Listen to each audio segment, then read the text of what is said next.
Votre commandant vous souhaite la bienvenue à bord de la compagnie Dog ADN. Nous mettons tout en œuvre pour vous faire passer un agréable moment. Installez-vous confortablement.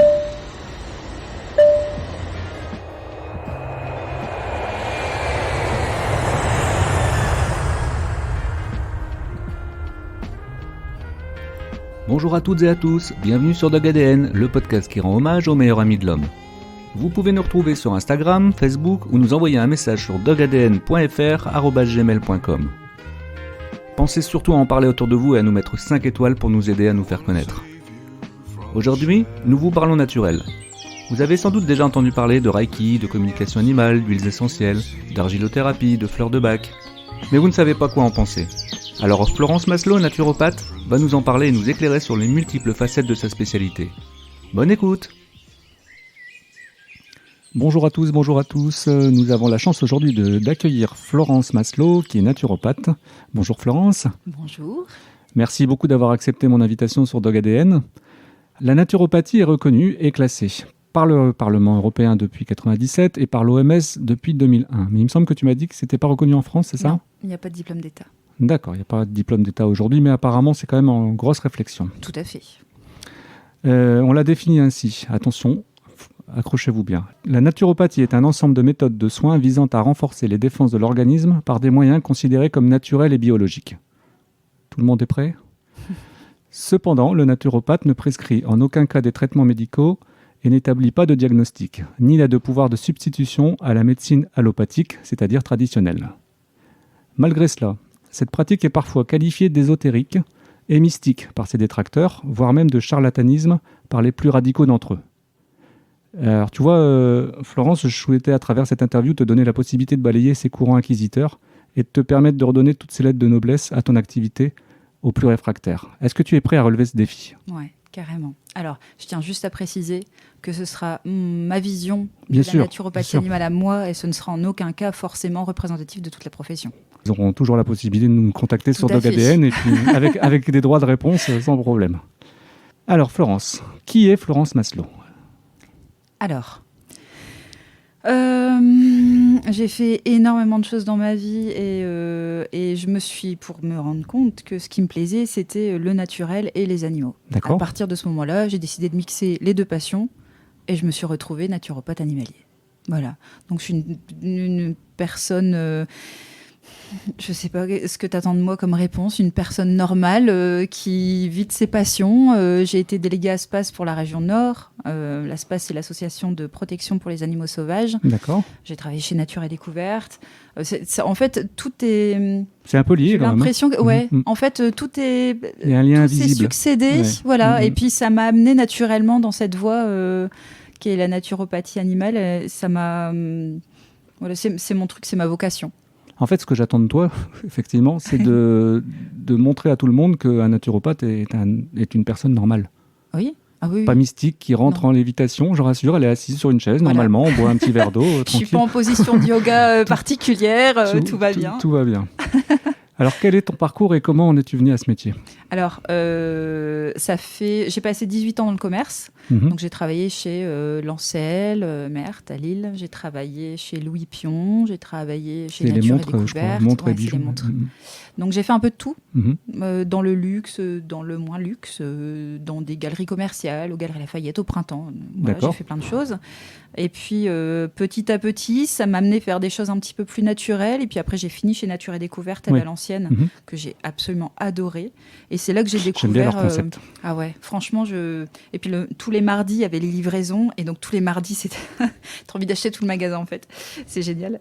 Et donc, c'est là que j'ai découvert les huiles essentielles, le charbon, l'aloe vera, Mhm. la sophrologie, le reiki, enfin, toutes ces méthodes qui sont un peu plus naturelles. Et je me suis dit, waouh, ça me plaît. Mais j'ai pas envie de faire ça sur les humains, en fait. C'est pas mon truc. C'est tout, hein. Chacun sa vocation, trouve sa vocation. Tu avais Et déjà moi, une mon sensibilité sur l'animal ? Oui. D'accord. Oui. Et puis, je suis de nature... je suis hypersensible et hyper empathique. Et Oui. j'ai tendance à... Alors, je suis végétarienne D'accord. depuis des années. Mhm. Et donc, la cause animale me tient vraiment À cœur, ouais. à cœur. Oui. Et en fait, c'était une évidence, en fait. D'accord. Ça a été une évidence. Pendant le confinement, le Covid n'a pas que des mauvais effets. pendant le confinement. Je me suis dit, allez, je vais me lancer, on verra bien. Mais c'est quand même un CDI 35 heures. Avec le contexte tel qu'on le connaît, c'était peut-être un peu risqué. Donc, je me suis dit, je vais faire une petite formation, un truc à 100 euros, sur Internet. On verra bien si ça me plaît ou si ça me plaît pas. Si ça me plaît, je continuerai bien sûr plus en profondeur avec des formations plus conséquentes. Si ça me plaît pas, j'aurais perdu que, entre guillemets, 100 euros. Et puis, voilà, au moins, ça me permettra de savoir où j'en suis. J'ai fait cette formation et au bout des 15 modules, j'ai dit à mon ami... J'irai bien plus loin. Ouais, carrément. Et il m'a dit, bingo, t'y vas, quoi. Donc, je suis partie de chez Nature et Découverte et je me suis lancée là-dedans. C'était une évidence. Parce que quand je regarde la naturopathie, par rapport aux renseignements que j'ai pris, c'est quand même un éventail qui est hyper large, quoi. Ouais. En termes de... C'est génial parce que c'est passionnant. Mais... Alors, c'est passionnant. Il n'y a pas de mais au fait que c'est passionnant. Mais t'as toujours... En fait, tu t'intéresses à quelque chose et tu as 30 trucs qui arrivent. Tu t'intéresses à un des 30 trucs et tu en as 30 supplémentaires qui arrivent. Et tu t'arrêtes à 30. Tu veux faire plein de trucs. Plein. Et tu te lances là-dedans en disant, je vais faire ça. Et finalement, tu découvres que ça, c'est pas trop ton truc. Mais ça, c'est peut-être plus ton truc. Tu veux faire plein de choses. C'est pour ça que, en termes de formation et de diplôme et d'attestation, j'ai plein de trucs. Et dès qu'il y en a une qui se finit, je vais en faire une nouvelle. J'ai tellement envie d'apprendre. Je suis boulimique d'apprentissage et je trouve ça tellement génial que je suis loin d'avoir fini. Et justement, là, par rapport à la naturopathie pour les animaux, il y a des formations dédiées ou bien c'est généraliste? Alors, de plus en plus, heureusement. Quand j'ai commencé, ça commençait tout doucement, c'était un peu timide quand même, maintenant ça se développe beaucoup plus et je l'ai vu aussi par rapport aux personnes qui reviennent vers moi parce que je dois avoir 4 à 5 demandes par semaine quand même pour savoir comment j'ai fait pour devenir naturopathe animalier et c'est pour ça que j'ai fait un article sur mon site. D'accord. Qui dégrossit un petit peu tout ça. Je mettrai les liens pour ceux qui veulent aller jeter un petit coup d'œil. Ça marche. C'est passionnant, moi je l'ai lu. Merci. Et maintenant ça commence à aller mieux. Après... Voilà, les gens me demandent conseil sur ce qu'il faut qu'ils fassent en formation, ils m'envoient des liens, etc. Je ne sais pas, si je ne l'ai pas faite, je ne sais pas ce que ça vaut. Et tu peux me dire, ton parcours de formation, tu as fait en présentiel, tu as fait par Internet? Alors, je l'ai fait en distanciel avec l'ENA MNC, qui est une école, je trouve, une très bonne école, qui est en Bourgogne, il me semble. Par contre, forcément, l'enseignement n'est pas le même qu'un petit truc que tu pourras trouver sur Internet à 100 ou 200 euros. Bien sûr. Forcément. Là, j'ai appris l'anatomie, la biologie, la pathologie, la physiologie, les fleurs de bac, l'argilothérapie. Enfin, j'ai appris plein de choses c'est du bourrage de crâne, clairement. Tu retournes à l'école, c'était en distanciel, mais c'est hyper enrichissant. Ça survole pas les sujets, quoi. C'est pour ça que, par exemple, je suis spécialisée chien et chat, mais je fais aussi les chevaux. D'accord. Mais les chevaux, je commence tout doucement parce que j'ai beau être formée en pathologie, en physiologie, en anatomie du cheval, et j'ai beau placer n'importe quel muscle sur un cheval et comment ça fonctionne, les os et tout ça, et le cheval, je sais pas prendre soin de son sabot, tu vois. Il y a des choses dans le comportement. J'ai jamais fait d'équitation, et donc je trouve que c'est un animal tellement sensible que c'est pas possible de bien savoir s'occuper de lui quand on ne connaît pas bien l'animal. Apparemment, c'est une éponge à émotions. C'est une éponge à émotions, comme les chats, mais en plus gros, du coup. Gros, ouais. Voilà. Donc, j'admire les gens tant mieux, qui sortent de formation et qui disent « Alors, moi, je fais chien, chat, lapin, cochon. » Ok, c'est cool, mais... vous avez bien les connaissances derrière, c'est super important. Enfin, on agit quand même sur la santé de l'animal. Je trouve ça hyper important et c'est pour ça que, bien sûr, je fais les chevaux. Mais je pense que je vais me spécialiser, plus ça ira et plus je me spécialiserai parce que c'est tellement fragile, il y a tellement de choses à connaître sur les chevaux. C'est tout un monde, quoi. Si tu devais me résumer la naturopathie, qu'est-ce que tu dirais? La naturopathie animale. Animal, ça va être un moyen d'améliorer le bien-être et le mieux-être de l'animal. D'accord. De façon naturelle, donc sans effet secondaire, sans interaction médicamenteuse et surtout sans accoutumance. Il y a plein d'animaux qui sont sous antidépresseurs. C'est une horreur. Je le vois à travers. Donc voilà, simplement, ce serait ça. C'est une question, comment j'améliore le bien-être et le mieux-être de mon animal. S'il est malade... ou s'il n'est pas malade en prévention. Voilà, c'est c'est un moyen alternatif, entre guillemets, de mieux prendre soin de son animal, comme on pourrait mieux prendre soin de nous en allant chez l'ostéopathe, faire du Reiki pour ceux qui ont envie de le faire. On va en parler du Reiki. Parce qu'à un moment, je pensais que c'était une marque de vélo, un truc comme ça, mais en fait, c'est une méthode. Tout à fait. Parce que c'est pareil, la naturopathie, plus je lisais, plus je voyais, ça venait d'Allemagne, ça venait des États-Unis, etc. Et pourtant, j'ai l'impression que c'est très asiatique. Enfin, ça dépend des méthodes que tu utilises. D'accord. Il y en a qui vont utiliser l'Ayurveda. Bon, là, on est plutôt sur, si je dis pas de bêtises, je suis désolée, il faudra demander un droit de réponse si je me plante. Ça vient d'Inde ou du Pakistan, il me semble. Dans ces coins-là, connotation, voilà. au son. Si tu fais du Reiki, c'est une technique de soins japonaise. Donc ça dépend de ce que tu vas mettre en place. Et je pense que la naturopathie, c'est un état d'esprit global, d'agir sur les causes plutôt que le symptôme, et de prendre en charge l'animal ou l'humain, pour la naturopathie humaine, dans son intégralité. Donc ça compte l'environnement, la nutrition, parce que tout est important, on ne s'intéresse pas qu'à la maladie. Sinon on soignerait tout le monde de la même façon. Et on ne voit pas l'intérêt. C'est pour ça que la naturopathie a une approche plus ciblée, en fait. C'est holistique. C'est holistique, oui. Donc, qui prend tous les paramètres. Tu t'es bien renseigné. Là, j'essaye de... Petit aparté comme ça, mais tu as pris ton petit toutou avec toi aujourd'hui, qui, je sais, pratique beaucoup le canicross avec ton ami. Est-ce que tu penses qu'un canicrosseur devrait faire appel à un naturopathe ? Si oui, pourquoi ? Sinon, pourquoi ? Tout à fait. Je trouverais ça important, au même titre qu'il fasse appel à un ostéopathe animalier, c'est important. Tout à fait, on est d'accord. Parce que, selon moi, tous les animaux ont une mission. Par rapport à son humain, entre guillemets, son compagnon de vie, ou par rapport à sa vie à lui.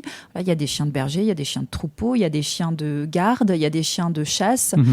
Tous les animaux, même s'ils ont une mission on les prend comme des chiens de compagnie, ils ont quelque chose derrière. Ils ont été travaillés pour ça à la base. Ils ont quand même un patrimoine génétique. Et c'est pour ça qu'on a tant de problèmes, et c'est pour ça qu'on doit faire appel à des comportementalistes, souvent. C'est des problèmes de destruction, machin, tout ça. Ceci étant dit, tous les animaux, ils ont besoin de ça, et ils ont des besoins qui sont différents, et les canicrosseurs, ils courent avec leurs chiens qui ont des besoins en dépenses qui sont forts. Et s'ils ne prennent pas soin d'eux, il va forcément arriver quelque chose au niveau nutritif ou au niveau genre carence, ostéopathie. Il va y avoir des carences, ou il va y avoir des problèmes musculaires ou des problèmes d'ostéopathie. Donc ça, on est dans le cadre de la prévention, où là, bien sûr, il y aura quelque chose à faire. Mais dans le cadre curatif et prévention de la vieillesse, c'est important aussi. Parce qu'un chien qui va avoir une vie très sportive, qui va avoir l'habitude de ça, tout comme Oxo, ça a été le cas, et ça l'est encore, mais un peu moins. Il est important de prévoir l'après, parce que c'est pas à 10 ans qu'on va l'emmener faire du canicross pendant 5 km. Je veux dire, il va falloir s'adapter à son animal, mais on peut pas non plus... Je pense qu'un ostéopathe animalier vous le dira aussi, à tous les canicrosseurs qui peuvent nous écouter, ou les gens qui font du sport avec leur animal.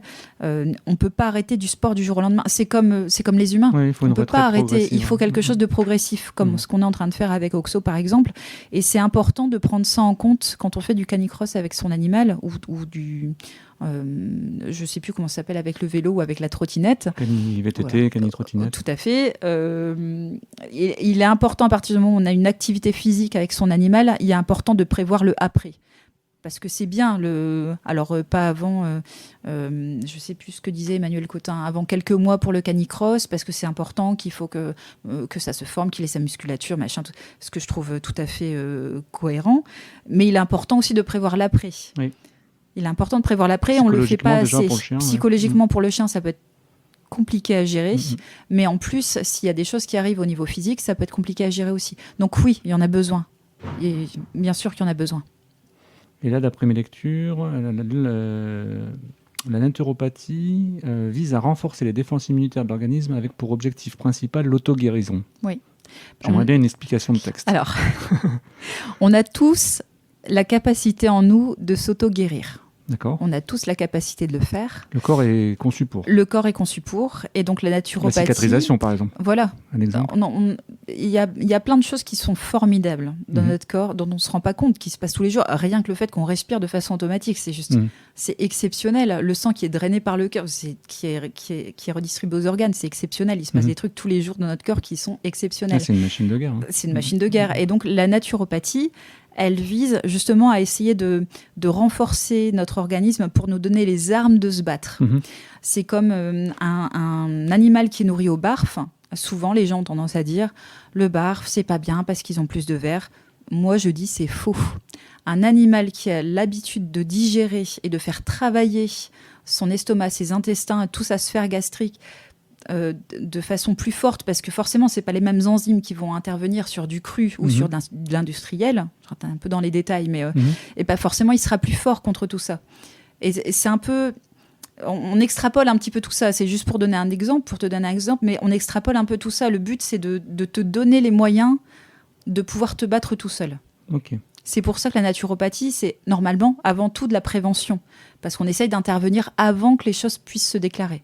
Donc, est-ce qu'on va donner des renforçateurs? Je ne sais pas si c'est dit comme ça, parce que j'ai vu qu'il y avait des bourgeons, des plantes. Tout à fait, ça peut être de la gémothérapie, ça peut être des huiles essentielles, ça peut être de l'argent colloïdal avec lequel je travaille énormément. Pardon? L'argent colloïdal. Qu'est-ce que c'est donc? C'est l'argent colloïdal, c'est un peu comme l'extrait de pépins de pamplemousse, si tu veux. C'est quelque chose qui va venir renforcer le système immunitaire. Alors, en tant qu'humain, on a l'habitude de prendre de l'extrait de pépins de pamplemousse ou de la sève du bouleau, voilà, des choses qui vont booster le système immunitaire à chaque changement de saison. On a tendance à le faire. Et voilà, c'est plus ou moins naturel. On n'a pas spécialement le déclic de le faire pour son animal. Sauf que c'est important de le faire pour son animal aussi, parce que lui aussi, il vit les attaques extérieures, les agressions, les changements de saison, tout ça. Donc c'est important aussi de faire ça chez son animal. Est-ce qu'un chien ou un chat peut avoir une dépression saisonnière? Oui, bien sûr. Ils peuvent avoir les mêmes maux que nous. D'accord. Il faut bien comprendre qu'on est les gardiens de nos animaux, mais que les animaux sont nos gardiens aussi. Donc les maux dont nous on souffre, ils peuvent très bien les prendre pour eux, pour éviter que nous on souffre. Sauf qu'ils souffrent et du coup on s'inquiète. Enfin bref, c'est le serpent qui se mord la queue et on s'en sort pas, c'est compliqué. C'est l'intrication. Toujours des éponges à émotions. C'est des éponges à émotions et voilà. Donc ils peuvent souffrir des mêmes maux que nous.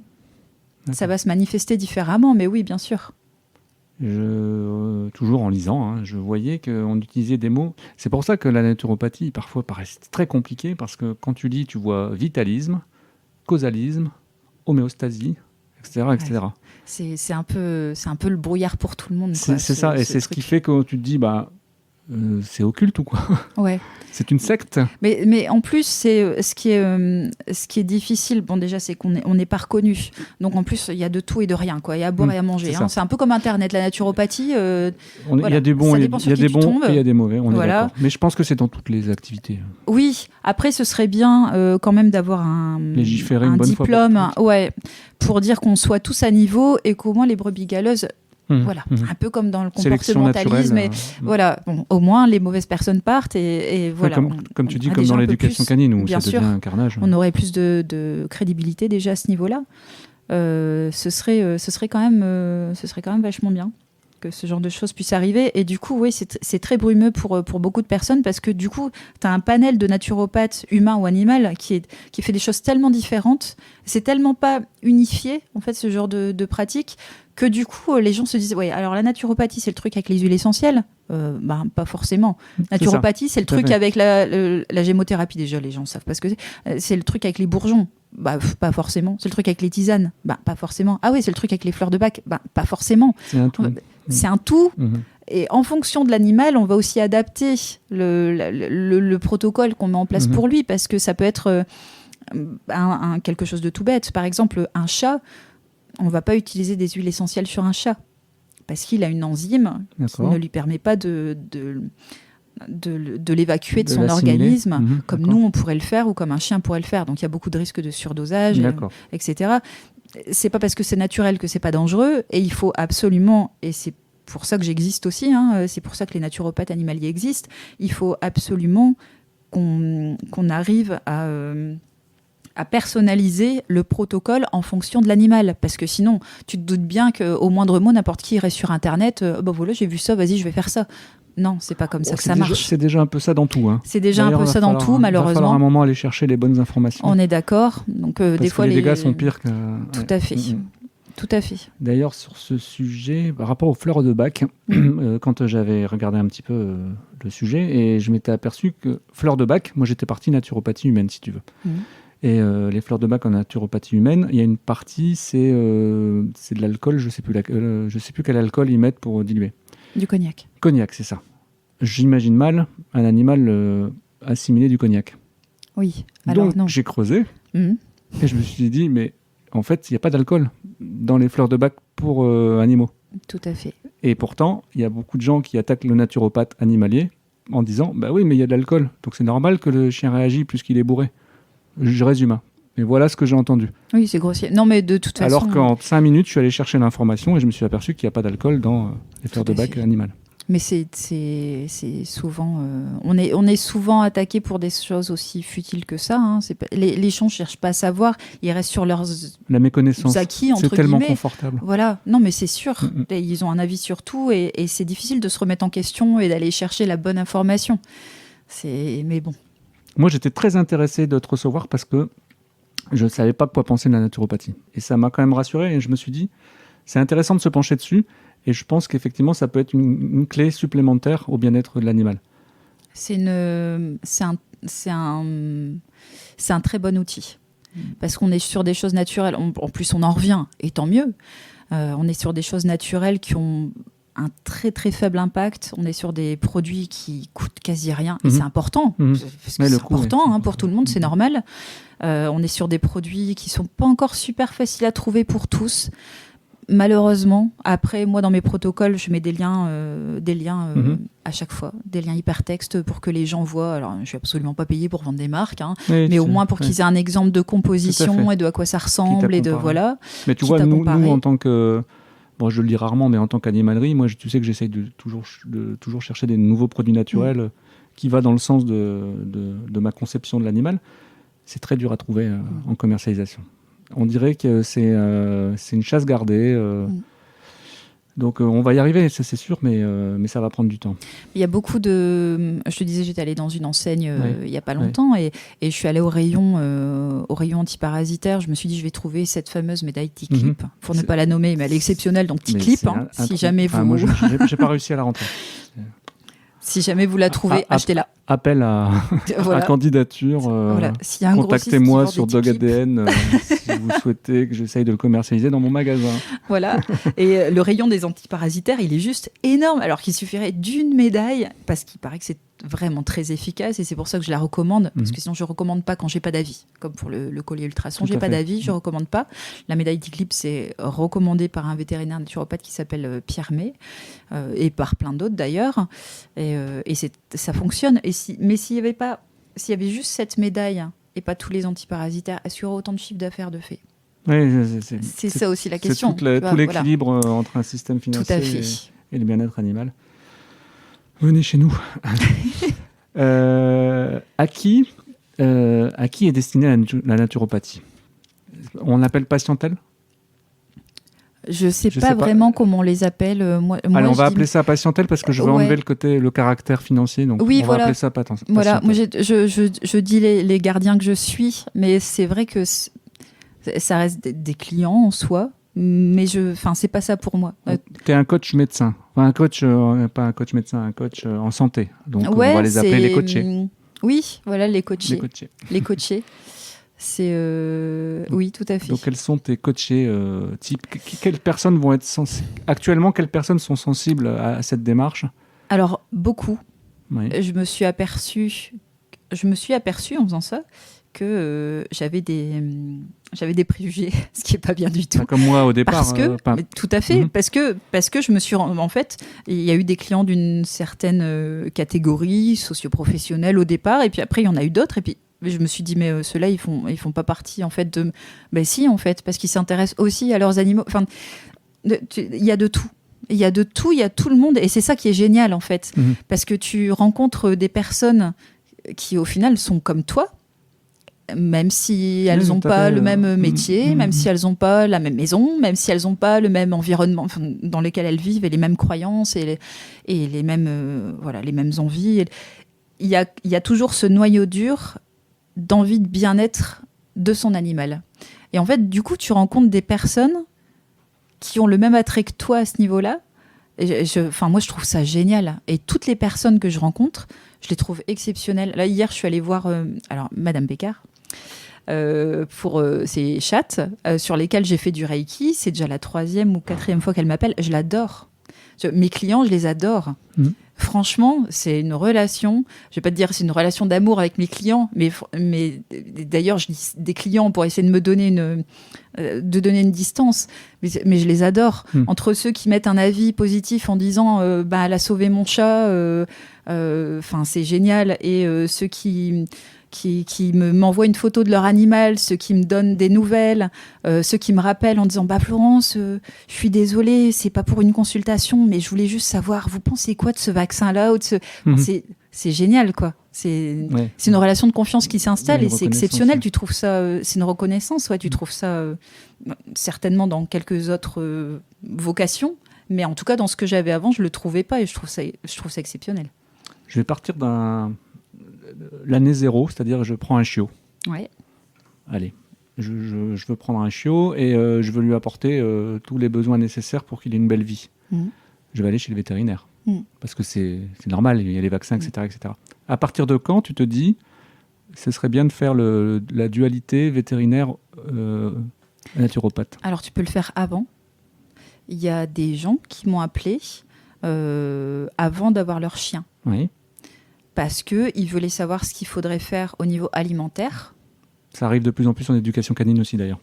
Et c'est très bien. Je ne peux que saluer ce genre d'initiative. Je trouve ça exceptionnel quand on m'appelle en prévention. C'est génial. C'est génial. Donc, au niveau alimentaire, qu'est-ce qu'on peut faire pour renforcer son système immunitaire? Qu'est-ce que je peux mettre en place pour éviter les tiques, les puces? Qu'est-ce que je peux mettre en place en vermifuge naturel? Qu'est-ce que je peux faire s'il se fait piquer par une guêpe? Oui. Mais c'est des choses qui arrivent. La trousse de secours. La trousse de secours, elle arrive quand? On fait quoi? Il faudra 3 épisodes de podcast si on parlait de tous les sujets. Et puis alors là, si tu m'invites à chaque fois, t'as pas fini parce que je parle énormément. J'adore ce que je fais, donc je m'arrête jamais.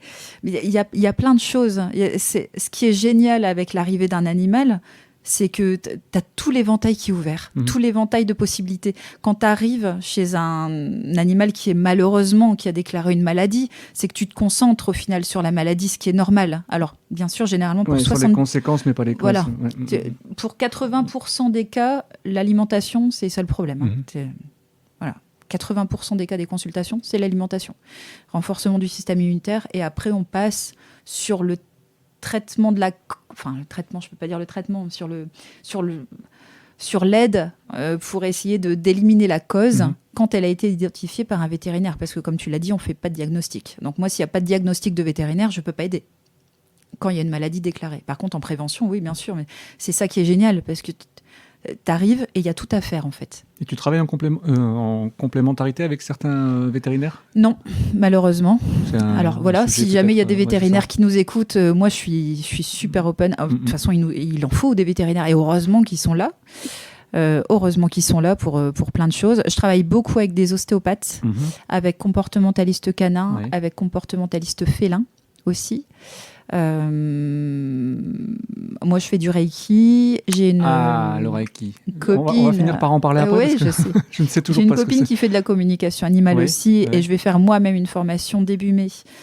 Si ça accroche bien et que je me sens capable de le faire, je le proposerai en service complémentaire, parce que c'est une aide exceptionnelle pour la naturopathie. En fait, je vais rebondir sur un truc. Vas-y. C'est que je me suis dit, je suis naturopathe pour humains. Je vais parler avec mon humain, je vais créer l'amnanèse, je crois que vous appelez ça. Ouais. L'amnanèse, c'est à savoir, à force, on va discuter sur tous les sujets jusqu'à trouver à peu près l'origine des problèmes. Mais le chien, ou le chat, ou le lapin, ou tout ce que tu veux, lui, il ne parle pas. Non. Donc comment on fait? Alors, il y a plusieurs choses qui vont rentrer en compte. Déjà, les vétérinaires connaissent très bien leur métier, donc ils vont savoir faire un diagnostic. D'accord. Donc déjà, là, on a une base sur laquelle travailler. Mais après, il y a d'autres choses qui peuvent rentrer en compte. Il y a plein de façons d'interpréter déjà ce diagnostic. Et puis après, on peut très bien ne pas forcément être d'accord aussi avec ce qui a été donné comme diagnostic. Des fois, c'est des diagnostics, c'est pas des diagnostics de cause. C'est des symptômes. Ils vont essayer de... Voilà, ils vont Ils vont pas prendre le problème dans son Ils vont ensemble. pas prendre le problème dans son ensemble et c'est dérangeant en fait. Oui. Il y a des vétérinaires aussi qui n'hésitent pas à renvoyer vers d'autres personnes.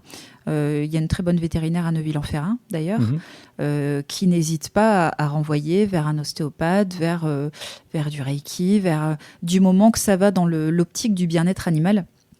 Il y a plein de choses à faire avec l'animal parce que le Reiki, ça peut aider. Alors vas-y, Reiki animal. Allez, dis-nous ce que c'est. Alors, le Reiki, si je me trompe, droit de réponse de la part des profs de Reiki.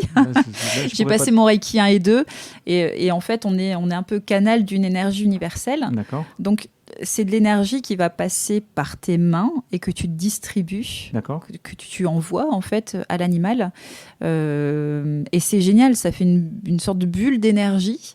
Et le pire, j'ai envie de dire, c'est génial, c'est que tu le ressens dans tes mains, c'est un truc de fou. Ouais. Et la première fois que j'ai soigné, que j'ai aidé un cheval, je me souviens, c'était un étalon. La première fois, il n'a pas voulu de mon Reiki. Alors mon ego en a pris un sacré coup et je suis rentrée chez moi le soir, j'ai pleuré. Mais franchement, ton ego, il en prend un sacré coup. Et j'ai dit à la dame, je suis restée 1 heure ou 1h30. J'ai dit à la dame, non mais je reviens la semaine prochaine en fait. Vous me payez rien, je reviens la semaine prochaine. Et je suis revenue, ouais. Il a pas voulu. Mais je pense que c'est parce que j'étais pas sûre de moi.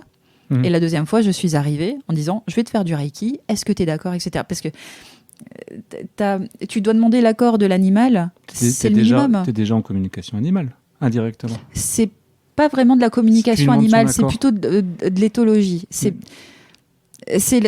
Tu lui annonces quelque chose et tu vois la façon dont il réagit. Et en fonction de la façon dont il réagit, tu interprètes si c'est un oui, si c'est un non. D'accord. Donc tu lui dis, alors pas je vais te donner du Reiki parce que l'animal il sait pas ce que c'est du Reiki, ils sont loin d'être cons, mais enfin je veux dire voilà, voilà. Donc je vais t'envoyer de l'énergie, c'est pour que tu ailles mieux. Est-ce que tu acceptes que je t'envoie cette énergie? Ça me fait penser au medical training qui commence à être sur l'acceptation de l'animal. Il faut, voilà, de toute façon enfin c'est pas que pour nous qu'est-ce que je dis à Oxo quelquefois, le consentement c'est pas que pour nous, c'est pour les animaux aussi. Et c'est pour ça que je dis aux clients, le Reiki, ça peut durer 10 minutes, comme ça peut durer 1h30. Parce que c'est en fonction de... C'est rien mon loulou, c'est rien. Tout va bien. Il se passe des choses. Ça bouge, c'est vivant. C'est en fonction de l'animal. C'est en fonction de l'animal. Donc si l'animal il est pas d'accord, ça durera 10 minutes. Et s'il est OK, ça peut durer 1h30. Parce que s'il en veut pendant 1h30, je vais pas m'arrêter avant, quoi. Je vais pas regarder ma montre et dire bon bah la séance elle est finie, on arrête. Non, tant que l'animal il en veut, il en veut. Et la deuxième fois, donc je suis allée voir ce cheval, je lui ai donné du Reiki. Et là, il y a le deuxième étalon qui est venu, qui a profité du Reiki, et il y a le chien de la maison qui était immense, qui est venu et qui a profité du Reiki aussi. Finalement, je me suis retrouvée avec tout le monde, c'était open bar. Je me suis dit, c'est génial. Et il y a quelque chose qui se passe en Reiki qui peut arriver quelquefois et qui est absolument exceptionnel, qui ne m'est arrivé que 2 fois pour l'instant. Je pense que c'est assez rare, mais c'était vraiment très... C'était génial, c'était plein d'émotions et tout, j'en ai pleuré. C'était un chat que je me suis assise en tailleur. Souvent, je suis à même le sol pour le Reiki. Bon, pas pour les chevaux, mais... Et le chat est venu entre mes jambes et j'ai commencé à faire du Reiki avec lui. Et là, il y a une communication animale qui s'est faite. Donc, le chat m'a envoyé des énergies en même temps que je lui ai envoyé de l'énergie. C'est juste... Et j'ai ressenti le bien-être et tout. C'était plein d'émotions, c'était génial. Il faut de l'empathie. Hein. Ah ouais. Beaucoup d'empathie. Énormément. De toute façon, on peut pas faire ça si on n'a pas un minimum d'empathie. Si tu es un minimum réfractaire, ça peut pas passer de toute façon. Non. Et puis c'est ce que je dis aussi aux gens qui me contactent. Ils me disent, moi, en fait, j'en peux plus des humains, en fait. Donc je veux travailler avec les animaux. Et je leur dis, changez de voie, quoi. C'est pas possible. C'est pas possible. Vous travaillez avec les humains. Vous travaillez avec leurs gardiens. C'est pas l'animal qui va prendre ses gouttes et qui va lui mettre lui-même sur les croquettes 3 fois par jour. Enfin, voilà. Vous travaillez avec le gardien. S'il n'y a pas une confiance, un minimum de complicité et d'accord, s'il n'y a pas un minimum de confiance avec le gardien, vous ne pourrez pas travailler avec lui. Et donc, vous ne pourrez rien faire sur l'animal. C'est une évidence, je ne sais pas, c'est évident. Changer de boulot, quoi. Si vous ne voulez plus travailler avec les humains et que avec les animaux, changer de boulot. En fait, c'est pas possible. On a du mal à comprendre qu'on ne fait partie on est des éléments d'un ensemble. C'est ça qui est difficile à comprendre. T'as vu, je vais rentrer aussi en naturopathie, moi. Mais alors attends, parce que j'avais vu pas mal de choses. Alors il y a l'alimentation, la nutrithérapie. Donc ça, Oui, ça fait que je partie, ne fais pas. pense, tu ne fais pas. Les huiles essentielles, ça, j'ai vu que tu faisais. L'aromathérapie, Oui, ça en fait partie. l'argilothérapie, Ouais, la gémothérapie, ouais, donc à base de bourgeons et de jeunes pousses d'arbres, ouais, et fleurs de bac. ouais, J'ai vu aussi la chromatothérapie. oui. Alors, ça, j'ai trouvé ça intéressant parce que comme je connais plutôt bien les spectres lumineux par mon ancienne vie, Ouais. oui, là, je peux adhérer à ça parce que je sais que les différentes longueurs d'onde peuvent avoir une incidence sur pas mal de choses. Alors, Florence, est-ce que tu aurais une anecdote marquante par rapport à ta passion de la naturopathie et par rapport à un cas spécifique que tu aurais eu avec un animal? Bah, j'en ai beaucoup en fait, beaucoup des différents. J'ai souvent, tous les 3 mois à peu près, je demande des nouvelles aux gardiens des animaux que j'ai suivis pour savoir comment ils vont parce que ça m'intéresse. Et puis j'ai des retours. Donc là, j'ai eu un retour comme quoi, ben voilà, Bidule avait retrouvé tous ses poils parce qu'il y avait une alopécie atopique. D'accord. J'ai eu un chat aussi qui a été exceptionnel avec sa gardienne. C'est là qu'on se rend compte à quel point ils sont proches de nous. C'est assez incroyable. Qui allait pas très bien, chez qui je suis allée, qui va beaucoup mieux. Et là, c'est l'humaine qui a eu le Covid. Et en fait, sa chatte est restée près d'elle tout le temps où elle a été en convalescence. J'ai trouvé ça exceptionnel. J'ai eu des retours aussi d'un chien que j'ai essayé d'aider qui était tétraplégique, jeune, suite à une bagarre avec un autre chien. Enfin, il s'est déplacé. Enfin bref, c'était toute une histoire. Et ben ça, plus l'ostéopathie, apparemment, ça a pas mal débloqué la situation. Et les dernières vidéos que j'ai reçues, en fait, le chien marche. D'accord. Enfin, c'est des trucs, quand tu les reçois, tu pleures, quoi. C'est trop bien. Ouais. Donc toi, tu vas travailler beaucoup avec, à l'avenir, des vétérinaires, dans la mesure du possible. J'aimerais bien, ouais. Ostéo. Ouais. Qu'est-ce qu'il y a comme autre Comportementaliste, beaucoup. Comportementaliste, oui, parce que c'est vrai que moi qui suis pas mal dans l'univers du chien, et si je fais toujours mes parallèles, moi, avec l'humain, c'est vrai que ne serait-ce qu'une alimentation bien équilibrée, ça va quand même jouer sur tes états d'humeur. Donc je me dis que si c'est pareil sur le chien, il sera peut-être un petit peu moins réactif. Je sais pas. Enfin, il y a peut-être un truc à creuser là-dessus. C'est pareil pour tous les animaux. On est des animaux, de toute façon. À partir du moment où tu as un bol alimentaire qui est équilibré, tu développes pas spécialement, alors à part prédisposition génétique, etc. Je veux dire, des exceptions, il y en aura toujours, il y en a toujours, mais tu développes pas toutes ces maladies qui peuvent te rendre malade. En fait, une bonne alimentation, comme chez l'humain, ça peut aider au niveau physique et émotionnel. Il n'y a rien à faire. Je veux dire, un chien, parce que là, en l'occurrence, on parle des chiens, qui est bien nourri, il sera bien dans sa tête. Alors, bien sûr, ça ne dépend pas que de ça. Ça dépend de l'environnement, ça dépend de plein de choses. C'est un ensemble, mais l'alimentation, c'est 80% des pathologies, de toute façon, des humains comme des animaux. En règle générale, c'est ce qu'on dit en naturopathie, en tout cas animale. Je ne sais pas si on l'a dit en naturopathie humaine, mais ce qui ne s'imprime pas s'exprime, et inversement. Donc, si un chien a un problème à la sphère digestive, ça se peut très bien que ça se manifeste par une alopécie au niveau du crâne, au niveau du ventre, au niveau du dos. Enfin, c'est n'importe quoi. Et les gens ne vont pas voir la relation. Je parlais avec Gwendoline Caron, qui est comportementaliste éducateur chez J'éduque ton chien. C'est sur quel secteur ? C'est sur le secteur de Douai, il me semble. Elle est bénévole pour le refuge de Pécancourt, donc on est dans ce coin-là. Et elle me parlait entre autres, d'un animal, d'un chien qu'elle a aidé, un molosse.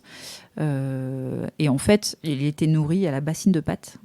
Le truc le plus horrible du monde pour un animal. Enfin, je pense qu'il y a pire, mais c'est quand même pas mal. Et en fait, il avait attrapé il avait des otites à répétition. Oui. Et en fait, elle essayait d'expliquer en fait, au gardien que c'était dû à son alimentation, tous ces problèmes de santé. Et le gardien disait, mais c'est quoi le rapport entre une otite et ces bassines de pâte, quoi ? Oui. C'est toute une éducation à refaire. Il faut être aussi très pédagogue parce que finalement, en expliquant aux gens, tu refais une partie de leur éducation, de ce qu'ils croyaient acquis et peut-être des a priori qu'ils ont. Il faut être très pédagogue parce que du coup, quand ils emmagasinent l'information, ça va beaucoup mieux, quoi. Ils arrivent mieux à gérer. Quelquefois, ça peut être compliqué. Quelquefois, tu peux te heurter à des De toute façon, on parlait tout à l'heure du régime méditerranéen, ou qu'on appelle aussi le régime crétois, qui pour moi résume un peu quand même la naturopathie, à savoir que c'est quand même eux qui ont la longévité la plus grande sur le plan mondial, il me semble, ceux qui sont sous cette alimentation-là, et qui prennent le moins de médicaments possible. C'est ceux qui ont le moins de DMLA. Pour ceux qui ne connaissent pas, c'est la dégénérescence maculaire liée à l'âge. Donc ça prouve bien que l'alimentation va avoir une incidence. Ce qui se fait à l'intérieur se voit à l'extérieur, quoi. C'est énorme. Oui. C'est énorme. Je pense que les gens se rendent pas compte quel potentiel ça a. Même pour nous. L'alimentation, ouais. Mais surtout, déjà pour nous, parce que l'humain par nature malheureusement est égoïste. Donc même pour vous, faites attention à ce que vous mangez, c'est super important, et à ce que vous buvez. Et c'est pareil pour les animaux. Le premier truc en protocole que je présente, c'est l'alimentation et c'est l'eau. On donne pas de l'eau du robinet à son chien ou à son chat. Alors à son chien, on peut peut-être moins le ressentir. À son chat, on le ressent beaucoup plus. Moi, je sais que mon animal, mon chat a eu des problèmes de caillots et d'insuffisance, et d'insuffisance rénale. Et le vétérinaire m'a toujours dit eau de source. Oui. Eau de source, on ne donne rien d'autre. Et mon chien, alors, c'est une marque parmi tant d'autres, mais mon chat a toujours été à la cristalline du début jusqu'à la fin. Oui. Voilà, parce qu'il y a des minéraux, parce que plus on en donne à traiter. Le rein, c'est un organe qui va traiter. Il va traiter tout ce qui passe. Le bon comme le mauvais. Le bon comme le mauvais. Et plus on lui donne à travailler, plus il va travailler, plus il va s'épuiser vite. Chez les gros animaux, ça se ressent peut-être un petit peu moins, à part ceux qui ont une faiblesse particulière. Chez les petits animaux, comme par exemple le chat, c'est un chat qui a une insuffisance rénale. C'est de plus en plus courant. J'ai envie de te dire, il y a 90% des chats qui ont une insuffisance rénale. C'est le vétérinaire.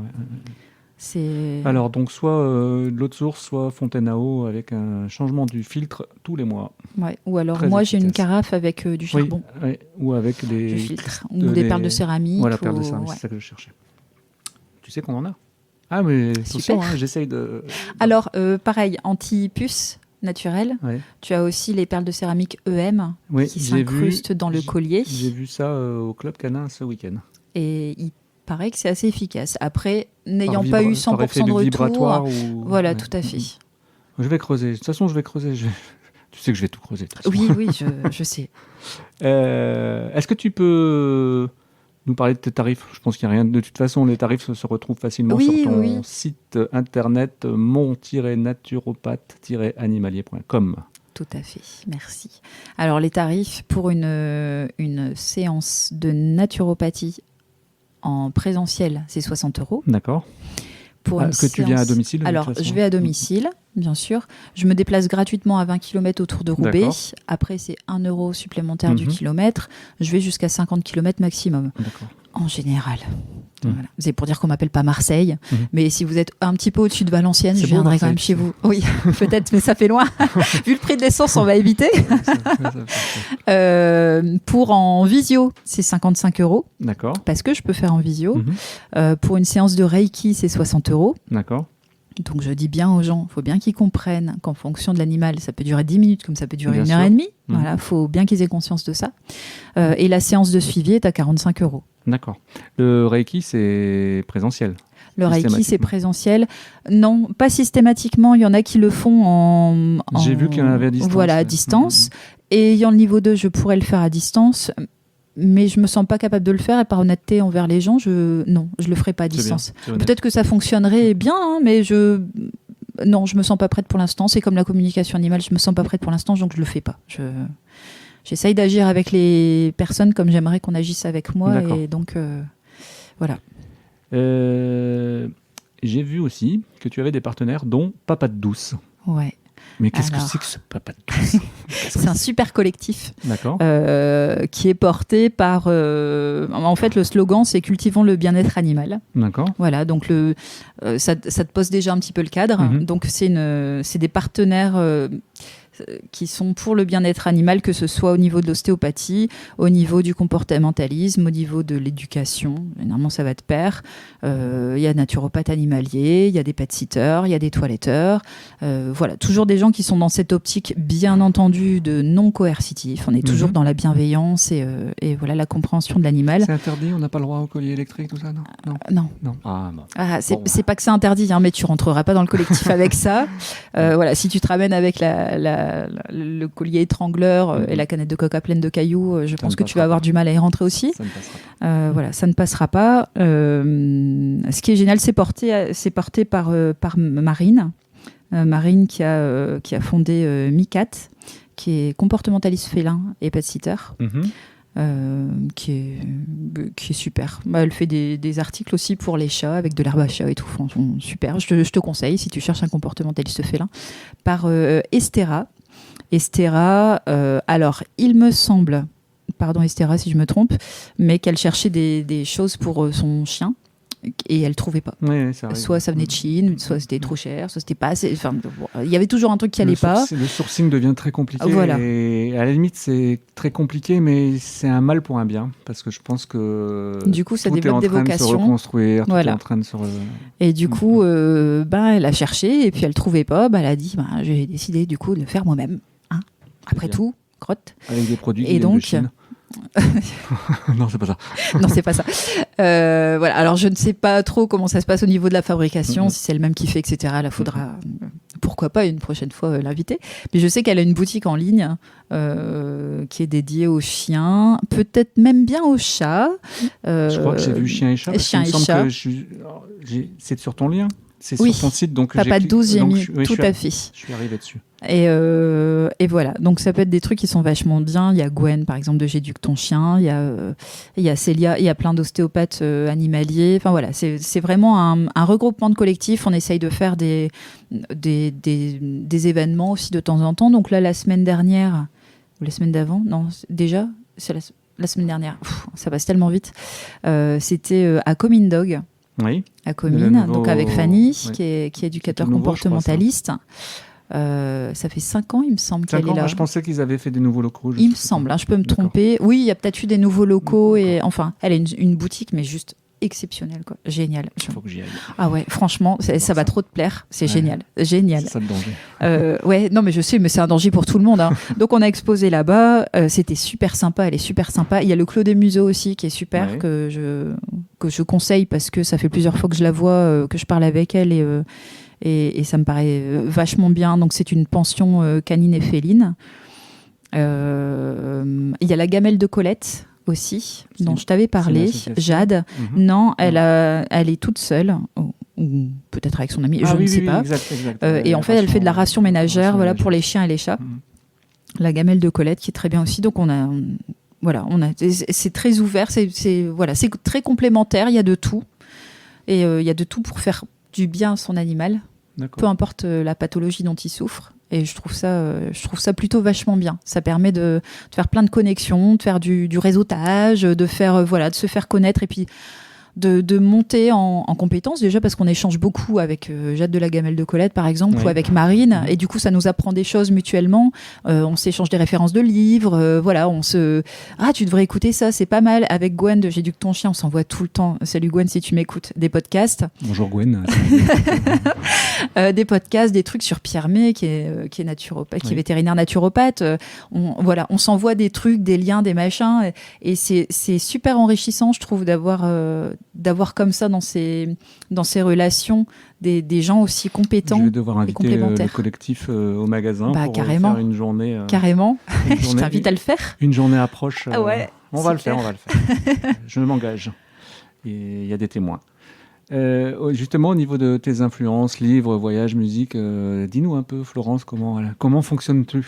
Dis-moi ce que tu lis, je te dirai qui tu es. Alors, je lis. Je suis une grande fan de Stephen King. Oui. Une grande fan depuis longtemps. J'aime beaucoup Bernard Weber aussi. Ok. Tu as lu le nouveau, non. Sur les chats, le tout nouveau sur les chats, non. Je l'ai pas lu. Et là, il va en sortir un fin avril sur les fourmis. D'accord. Et je trouve que c'est sa meilleure trilogie. Et je me dis que ça peut être vraiment pas mal du tout. Et puis, voilà, les choses un peu de développement personnel, mais plutôt axées... Je suis fort axée sur le bien-être interne et tout ce qui est sphère gynécologique aussi, énormément, sur la féminité sacrée, etc. Donc je lis beaucoup là-dessus aussi. D'accord. Sur les émotions, l'intelligence émotionnelle, j'aime beaucoup aussi. Et puis tout ce qui est livre de naturopathie, mais je dévore, quoi. Donc là, je suis en train de lire un livre qui s'appelle La maladie de mon animal a-t-elle un sens ? J'en ai un autre derrière qui s'appelle Les animaux indigos. J'en ai un autre derrière, qui est la Bible des soins naturels pour les animaux. Je vais plus avoir de place pour mettre tous les liens. Mais de toute façon, mais Paul, il en peut plus, le pauvre. Il me faudrait une bibliothèque à rallonge. Et j'en ai encore plein dans un box qui attendent. Je suis une boulimique des livres, et il le sait. Hein. À chaque fois que je rentre dans une librairie, il y a la librairie La Combo, qui a ouvert à Roubaix, qui est exceptionnelle. C'est une librairie où il y a des jeux il y a des soirées jeux de société, table ouverte et tout. C'est trop bien. On y va. On peut se poser à 4 heures pour boire un chocolat, manger un cookie en lisant un livre et tout. C'est vraiment super. Je rêverais d'avoir ça dans mon magasin. Ouais, voilà. Bon, on a ça à Roubaix et à chaque fois que j'y vais, je repars avec un livre. C'est juste trop bien. Alors, bon, t'as acheté ton livre, t'arrives chez toi, t'écoutes quoi ? Parce que la lecture sans la musique... Il y a un manque. Alors, c'est assez hétéroclite, mais en règle générale, c'est du rock. Rock ? Ah ouais. Moi, c'est le rock. Le rock, un petit peu de contemporain, mais beaucoup plus du rock fin 60, début 70. Tout ce qui est Radio Caroline. Ah oui, et voilà, du rock des années 80-90 aussi. Un petit peu moins de ce qui se fait maintenant, mais bon, il y a encore des beaux trucs. Mais je suis restée coincée sur les anciens Red Hot, sur les anciens Rolling Stones, sur les anciens Foo Fighters, sur les anciens... Voilà, tous les anciens Muse. Je suis restée bloquée sur tout ça. Je vais me faire des ennemis, la vraie musique. Ouais, c'est ça la vraie musique. Et du coup, pour mon mariage, ça va être une playlist. Bon, il y aura pas la danse des canards, quoi. Ça va être exclu. Un peu rock. Pour une naturopathe animalière, la danse des canards, c'est bien. Oui, c'est vrai, mais non, pas trop. Comment on peut te joindre ? Alors, on peut me joindre de plein de façons différentes. On peut me joindre par mail, donc maslow.naturopathe, maslow.naturopathe@gmail.com. On peut me joindre par téléphone au 06 02 69 59 28.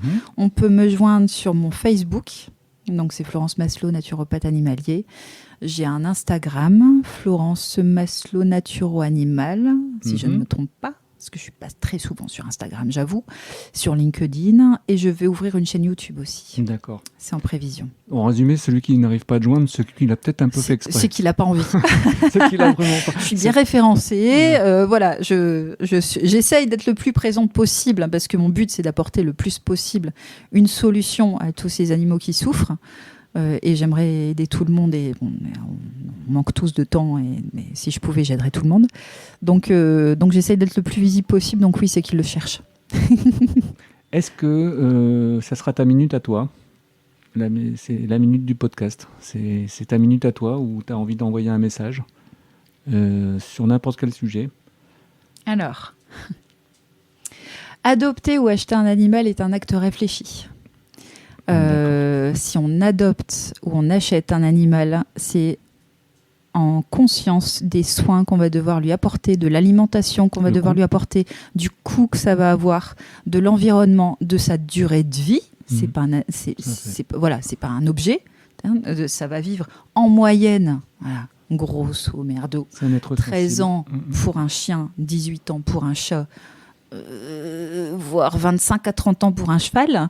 Il faut avoir conscience de ça quand on part en vacances, quand on part en week-end. Si on a un projet bébé, on ne va pas abandonner le chien ou le chat parce qu'on a un projet bébé. On ne va pas abandonner le chien parce qu'on part en vacances. On ne va pas abandonner le cheval parce que on arrive à 20 ans, on s'est quand même bien occupé de lui les 20 premières années. C'est bon, les 10 prochaines, il peut le faire ailleurs. Voilà, non. C'est un acte réfléchi. C'est un animal, c'est un être merveilleux. Et il faut prendre soin de lui comme on prendrait soin d'un enfant. Alors, il ne faut pas tomber dans l'anthropomorphisme. Non, mais par contre, même en éducation, je pense qu'il faut avoir une réflexion comme à un enfant. Mais c'est important. C'est important de beaucoup lui parler, c'est important de bien le comprendre, c'est important d'avoir conscience de ses besoins. C'est un acte réfléchi. C'est un acte réfléchi, un animal. Je suis bien d'accord. Voilà. J'aime bien ta phrase. En tout cas, j'aime ta minute. Bon, tant mieux. En tout cas, Florence, merci beaucoup. C'était un vrai plaisir de te recevoir. Tu vois, j'aurais pu le même regard sur la naturopathie parce que grâce à toi, j'ai travaillé beaucoup dessus depuis quelques jours. Je ne sais pas encore qui va être le prochain invité, mais par contre, je sais que je vais bientôt avoir ton collectif en magasin, hein, ça c'est sûr. Je mettrai de toute façon tous les liens nécessaires et utiles pour qu'on puisse retrouver ton Facebook, ton Instagram, etc. Je voulais vous remercier d'être venu jusqu'au bout de ce podcast qui était passionnant. Faites des grosses caresses à vos toutous, à vos petits chats, à vos lapins, à tout le monde. Et pour rester sur la phrase de Florence, c'est un acte réfléchi. Merci d'y penser. Merci et à très bientôt. Au revoir. Au revoir Florence. Au revoir. Some avenues aligned with heartache. Some avenues are untwisted lanes. They take us on to rooms of plenty, where we are forced to join the game. And if you need some sweet persuasion,